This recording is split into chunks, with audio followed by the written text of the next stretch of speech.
غلبت الروم في أدنى الأرض وهم من بعد غلبهم سيغلبون في بضع سنين. نحمده ونصلي على رسوله الكريم اما بعد فاعوذ بالله من الشيطان الرجيم بسم الله الرحمن الرحيم رب اشرح لي صدري ويسر لي امري واحلل عقدة من لساني يفقهوا قولي. اللہ الذی یرسل الریاح، وہ اللہ ہے جو ہوائیں بھیجتا ہے، فتثیر سحابا، وہ بادل اٹھاتی ہیں، اللہ کے اذن سے جاتی ہیں اور جا کے اٹھا کے پھر اوپر چڑھتی، فیبسطہ فی السماء کیف یشاء، پھر وہ جیسے ہواؤں کو حکم دیتا ہے جس طرف کو چاہتا ہے ان کو پھیلا دیتا ہے۔ کیا عجیب چیز ہے بادلوں کا اوپر اٹھ کر پھیلنا۔ ہوا میں آپ ایک چھوٹی سی کنکری بھی پھینکیں، کہاں جاتی؟ فوراً نیچے آتی۔ لیکن حیرت کی بات ہے کہ ان ہواؤں میں آبی بخارات کی شکل میں منوں اور ٹنوں پانی ہوتا ہے۔ جب وہ برستا ہے تو بعض اوقات بڑی بڑی بستیاں بہا کے لے جاتا ہے، بڑے بڑے درختوں کو بہا کے لے جاتا ہے، علاقوں کے علاقے صفا کر جاتا ہے۔ لیکن کس طرح ہوا اس کو خرامہ خرامہ لیے چلتی، پتہ بھی نہیں چلتا کہ اتنے من پانی ان کے اندر ہے جو زمین پہ آ جائے تو تباہی لے آئے، اور پھر کس طرح قطروں کی شکل میں اتارتا ہے، چاہے تو چھپر پھاڑ کے دے دے، سب کچھ سروں پر الٹا دے، ساری چھتیں بہہ جائیں۔ ہمارے مکان اور ہماری چھتیں برداشت کہاں کرتے، قطرہ قطرہ ٹپکنے سے بھی دیواریں اور چھتیں اور بہت سی چیزیں خراب ہو جاتی۔ کہاں یہ کہ وہ اکٹھا پانی اوپر پڑ جاتا تو کیا حال ہوتا، کون بچتا اور کیا بچتا۔ اسی لیے پھر خاص طور پہ فرمایا وَيَجْعَلُهُ كِسَفًا، پھر وہ بنا دیتا ہے اس کو کسف کی شکل میں۔ کسف کیا ہے؟ کاف سین فے، کسوت ان کی جمع ہے، ٹکڑوں کی شکل میں، ٹکڑیاں۔ آسمان کے بادل یا روئی کے ٹکڑے کے لیے جو آسانی سے علیحدہ ہو سکتے ہیں اور جڑ سکتے ہیں، ان کو کسف کہتے ہیں۔ کبھی روئی دیکھی آپ نے؟ روئی اپنی اصل شکل میں، یا دھنکی ہوئی روئی۔ بادل دھنکی ہوئی روئی سے بہت ملتے ہیں۔ اگر آپ روئی کے گولے کو آپس میں الگ کریں تو ایک ٹکڑا کیا کہلائے گا؟ کسف، کسوتن۔ اس کے ٹکڑے کے لیے مثلا اگر آپ پینسل کو دو ٹکڑے میں کریں تو یہ کسف نہیں ہے۔ روئی کا گالا یا بادل کا ٹکڑا کسف ہے، کسوتن ہے۔ آسانی سے الگ بھی ہو جاتے ہیں اور پھر آسانی سے ایک دوسرے میں مدغم بھی ہو جاتے ہیں۔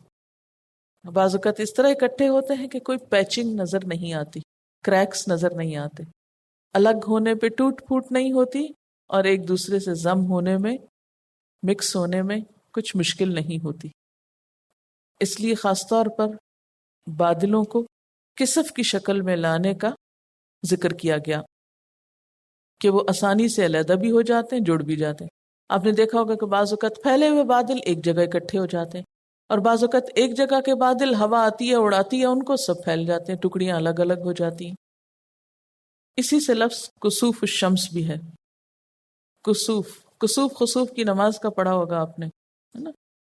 صلاۃ کسوف یا نماز کسوف، جب سورج کو گہن لگتا ہے یا سورج گہنا جاتا ہے۔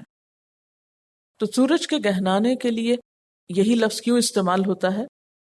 یہ تشبیہ کے طور پر ہوتا ہے، کیونکہ عام طور پر جب بادل یا روئی الگ الگ ہوتی ہے تو اس میں ایک دھند سا بھی محسوس ہوتا ہے، یعنی دھند کا سما ہوتا ہے۔ تو جس طرح بادلوں کے ٹکڑے سورج کو دھندلا دیتے ہیں، اسی طرح سورج گہن سورج کی روشنی کو دھندلا دیتا ہے۔ کبھی دیکھا ہے آپ نے سورج گہن؟ تو بعض اوقات ایسے ہی لگتا ہے نا جیسے ہلکی سی بادلوں کی تہ یا کوہر سی ہے یا دھند سی ہے۔ ان دو لفظوں کا باہم ایک ربط ہے، یعنی دونوں کی روح یا اصل ایک ہے۔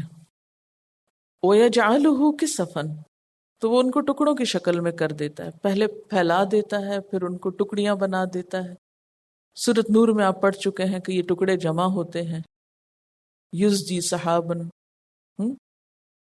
ثم یؤلف بینہ فیجعلہ رکاما، ایک دوسرے کے اوپر آ جاتے ہیں۔ وہاں بھی بارش کے برسنے کا ذکر ہے، یہاں بھی یہی ذکر ہے، فَتَرَ الْوَدْقَ يَخْرُجُ مِنْ خِلَالِهِ، پھر تم دیکھتے ہو کہ بارش اس کے اندر سے، اس کے خلال میں سے نکل رہی ہوتی ہے۔ اور ودق واو دال قاف کا معنی بارش ہے، یعنی اگر اللہ چاہتا ہے تو بارش ہو جاتی ہے۔ فَإِذَا أَصَابَ بِهِ مَن يَشَاءُ مِنْ عِبَادِهِ إِذَا هُمْ يَسْتَبْشِرُونَ، تو جب وہ پہنچاتا ہے اس کو جسے چاہتا ہے اپنے بندوں میں سے، تو وہ خوشیاں منانے لگتے ہیں، خوش و خرم ہو جاتے ہیں۔ یعنی بادل اٹھتے ہیں، آسمان پہ پھیلتے ہیں، ٹکڑیاں بنتے ہیں، جمع ہوتے ہیں، اور پھر بکھر جاتے ہیں، اور کبھی برس جاتے ہیں۔ یہ سب کچھ کب ہوتا ہے؟ جب اللہ چاہتا ہے۔ کیسے ہوتا ہے؟ جیسے وہ چاہتا ہے، کیونکہ بسا اوقات یہ سب عمل تو نظر آتا ہے، بارش نہیں ہوتی۔ فَإِذَا أَصَابَ بِهِ مَن يَشَاءُ، یہاں بھی من یشاء ہے۔ اب آپ دیکھیے کہ ان ساری آیات میں اللہ کی قدرت بیان ہو رہی، اس کی مشیت بیان ہو رہی، کیف یشاء، من یشاء، جس طرح وہ چاہتا ہے ہوتا ہے۔ اور جب یہ بارش برس جاتی ہے تو اذا ہم یستبشرون، تو لوگ خوش ہو جاتے ہیں، کیونکہ بارش سے پہلے زمین مٹی سے اٹی ہوئی ہوتی ہے، درخت، پودے، ہر جگہ پر دھول، مٹی، گرد و غبار، دھندلاہٹ، پولوشن۔ لیکن بارش ہوتی ہے تو درخت بھی نہا لیتے ہیں، سبزہ بھی صاف ہو جاتا ہے، ہوا صاف ہو جاتی ہے، ہر چیز دھل جاتی ہے۔ قدرت ان سب چیزوں کی صفائی کا اہتمام کرتی تو ساری کائنات خوش ہونے لگتی ہے، اور پھر ان سب چیزوں کی خوشی کے ساتھ انسان بھی خوش ہوتے ہیں۔ انسان جو گرمی کی شدت یا پھر بارش کے نہ ہونے کی وجہ سے، خشک سالی کی وجہ سے مایوس اور نا امید ہوتے ہیں، بارش کے برستے ہی خوش ہو جاتے ہیں۔ اس طرح یرسل الریاح مبشرات کا عمل پورا ہو جاتا ہے۔ وَإِن كَانُوا مِن قَبْلِ أَن يُنَزَّلَ عَلَيْهِم مِّن قَبْلِهِ لَمُبْلِسِينَ، حالانکہ اس کے نزول سے پہلے وہ مایوس ہو رہے تھے، یعنی بارش کے اترنے سے پہلے لوگوں کے اندر ایک مایوسی طاری تھی۔ اب یہاں پر ایک دنیا دار اور ظاہر پرست انسان کا نقشہ کھینچا جا رہا ہے کہ جب بارش نہیں ہوتی، اللہ کی رحمت نہیں آتی، تو اس کی مایوسی کا حال دیکھنے کے لائق ہوتا ہے۔ اس کا خوف اور ڈر اور وسوسے اور وہم اور تفکرات اور ہموم اور غموم دیکھنے کے لائق ہوتے ہیں۔ نعمت کے ملنے پر لعلکم تشکرون کی بات تو بھول جاتی ہے، ہاں رحمت کے آنے میں تاخیر ہو تو لمبلسین ضرور ہو جاتا ہے۔ فانظر الی آثار رحمت اللہ، پس دیکھو اللہ کی رحمت کے آثار کی طرف۔ کیف یحیی الارض بعد موتها، کس طرح زندہ کرتا ہے زمین کو اس کی موت کے بعد۔ ان ذلک لمحیی الموتى، بے شک وہی زندہ کرنے والا ہے مردوں کو۔ وہو علی کل شیء قدیر، اور وہ ہر چیز پر قدرت رکھنے والا ہے۔ فانظر الی آثار رحمت اللہ، اللہ کی رحمت کے آثار کو دیکھو۔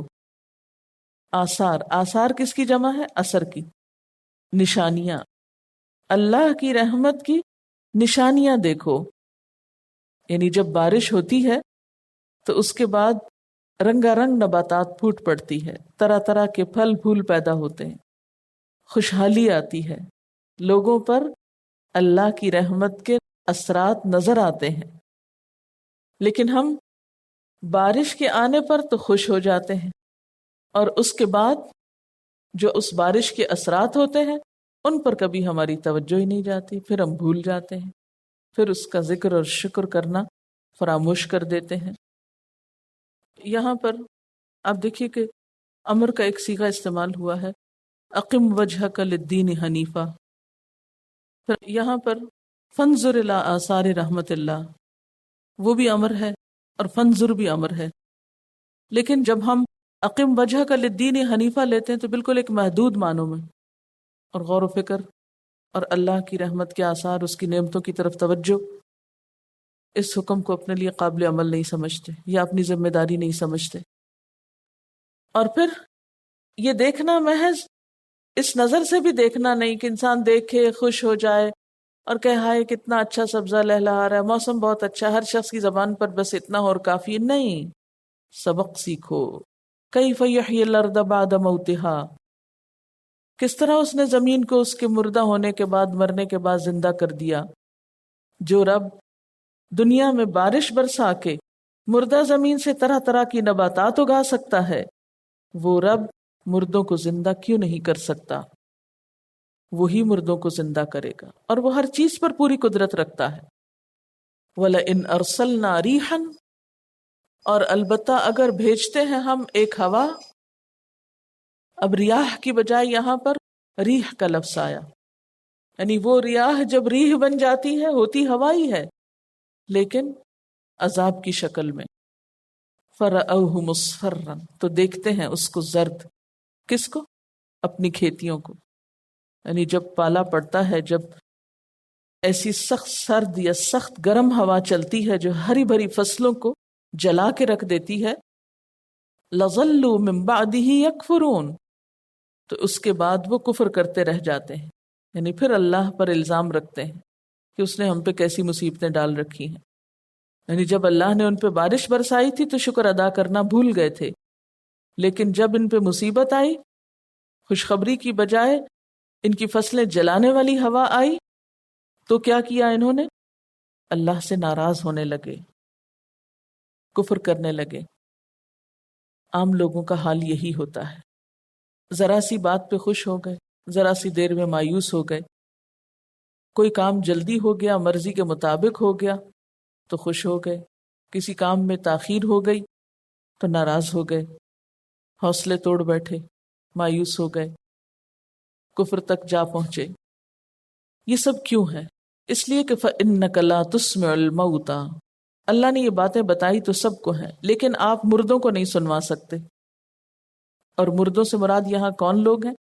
جن کے ضمیر مردہ ہیں، جو دیکھنے سننے کی صلاحیت سے عاری ہیں، جو ہٹ دھرمی کا شکار ہیں، جو فہم و شعور سے عاری ہیں، جو حق کو دیکھنے کے باوجود، سمجھنے کے باوجود قبول کرنے سے عاری ہیں.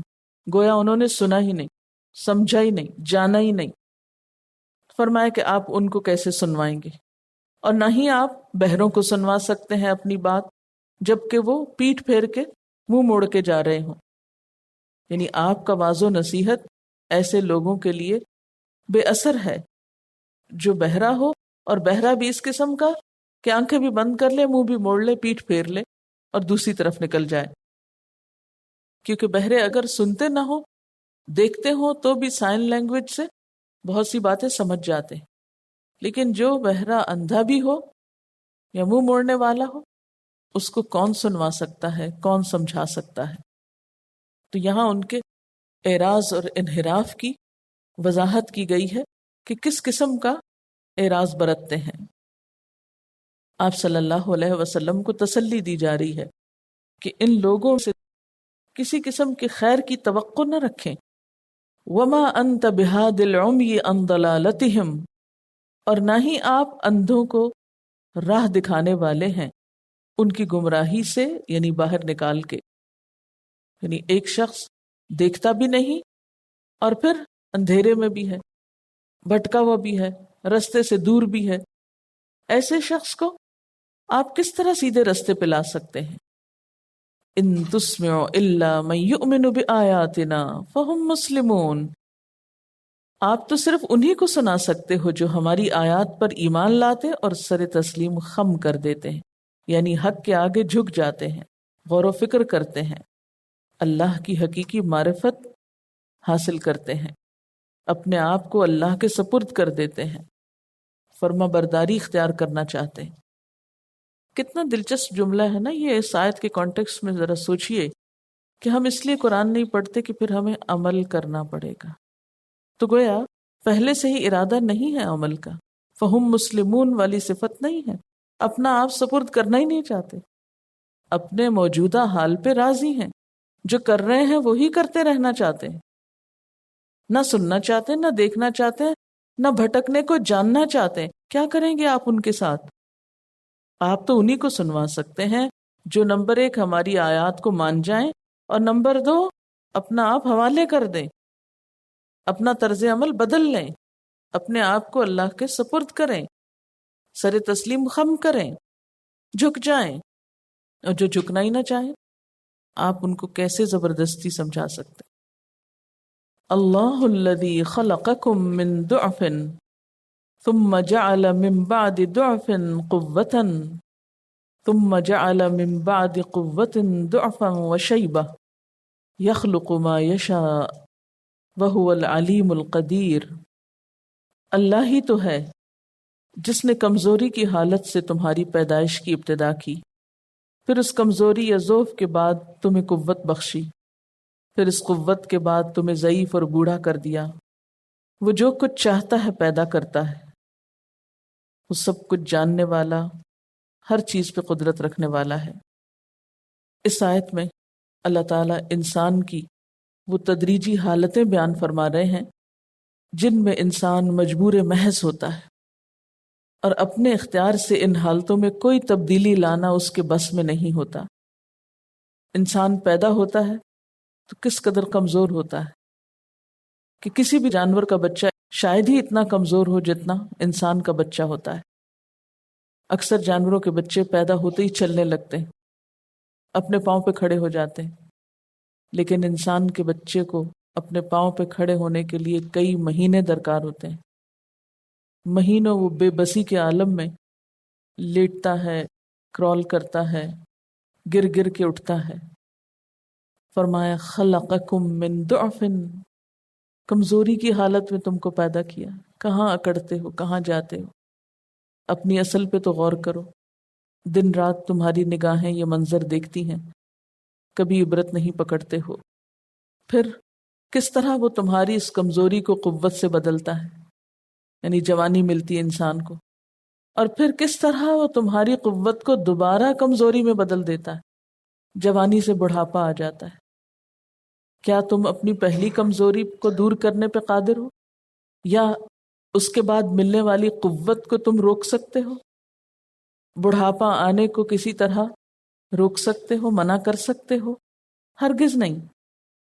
تو پھر اپنی قوتوں اور صلاحیتوں پر، اپنے اسباب اور وسائل پر یہ سب ناز نخرے کیسے، یہ تکبر کیسا؟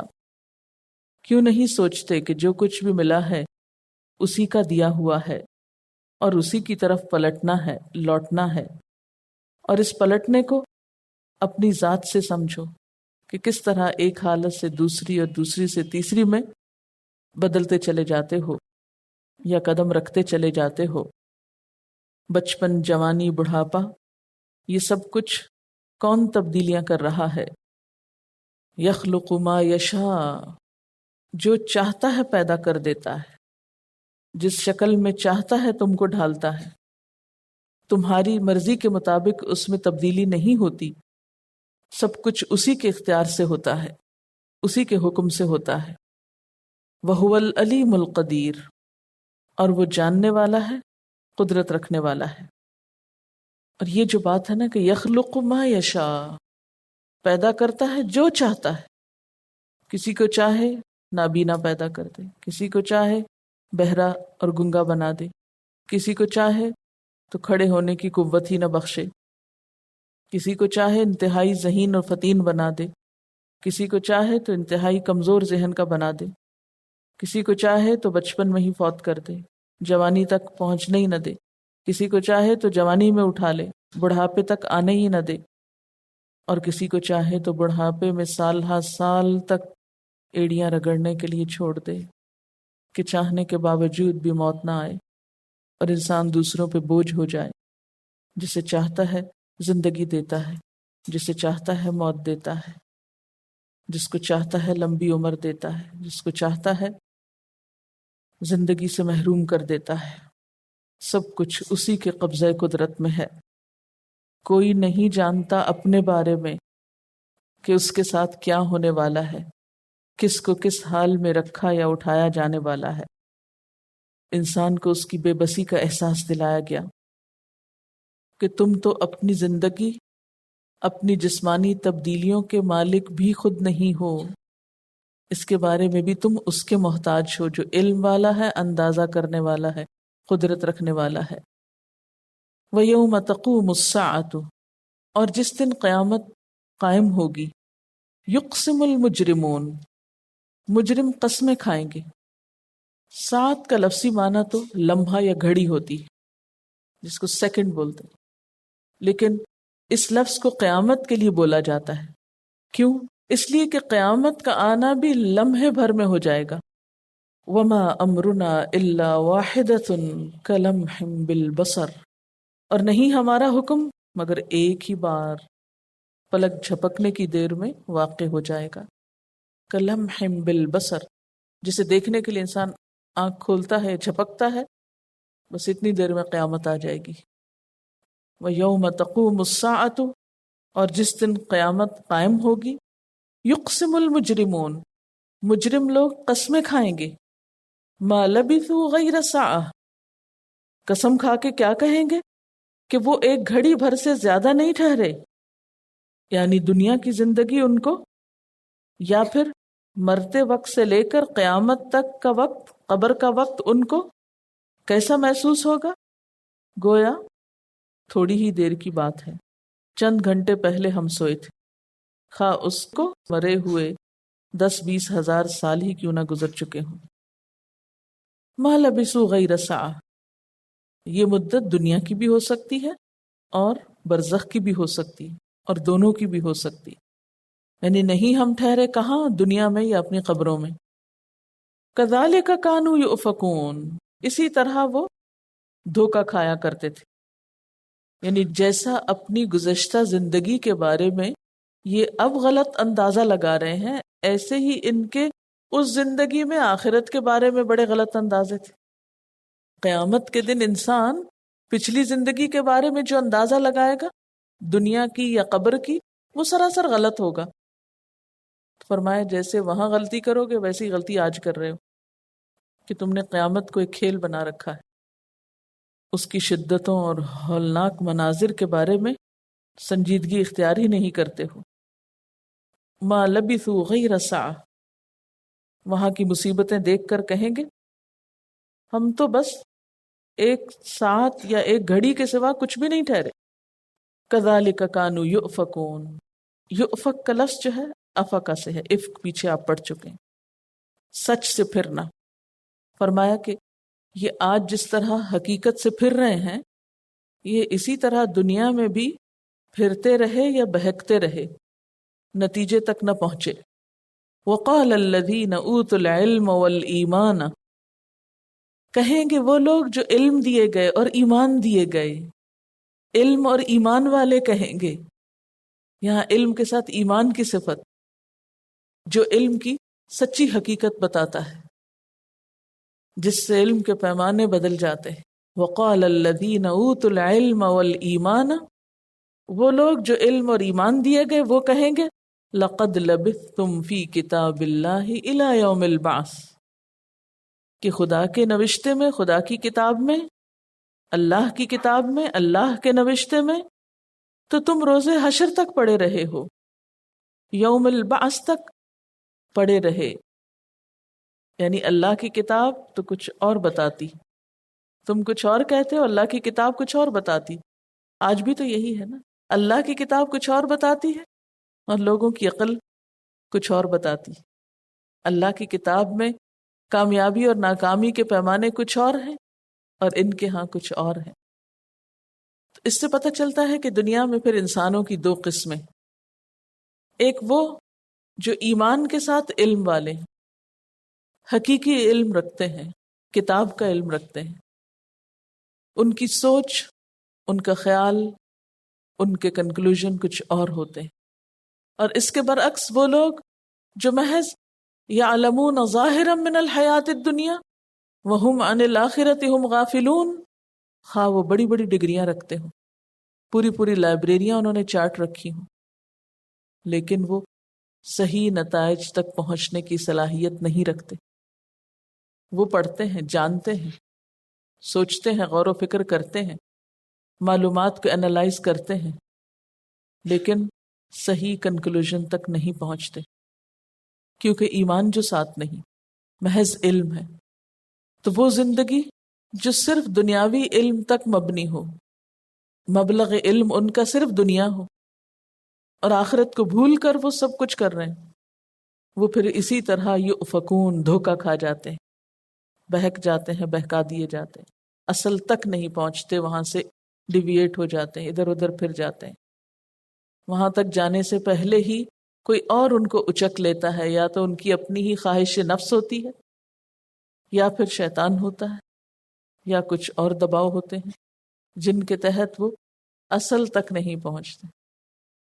یہ بالکل ایسے نا جیسے ایک بچے کو بھوک لگی ہوتی ہے، وہ شور مچاتا ہے مجھے بھوک لگی بھوک لگی، جب اس کے سامنے کھانا رکھا جاتا ہے کہتا مجھے کھانا نہیں کھانا. کیوں؟ اس لیے کہ وہ پراپر کھانا نہیں کھانا چاہتا، وہ اپنی خواہش پر مبنی کچھ اور چیز کھانا چاہتا ہے.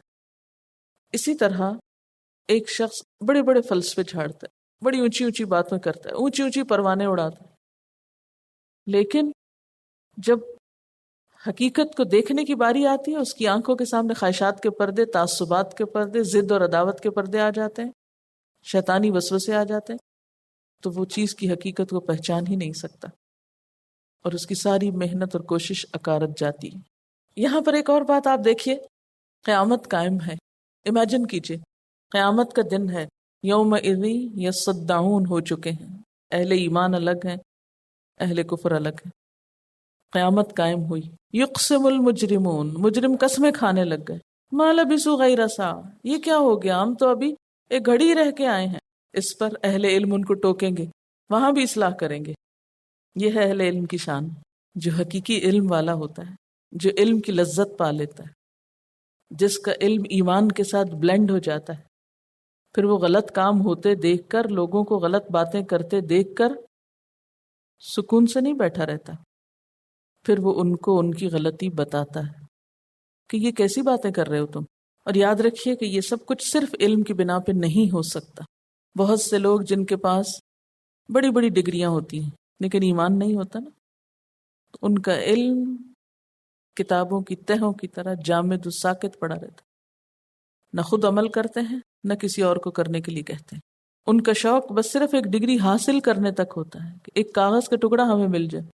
ان کا منتہائے نظر بس ایک سرٹیفکیٹ ہوتا ہے، اس سے آگے کچھ نہیں.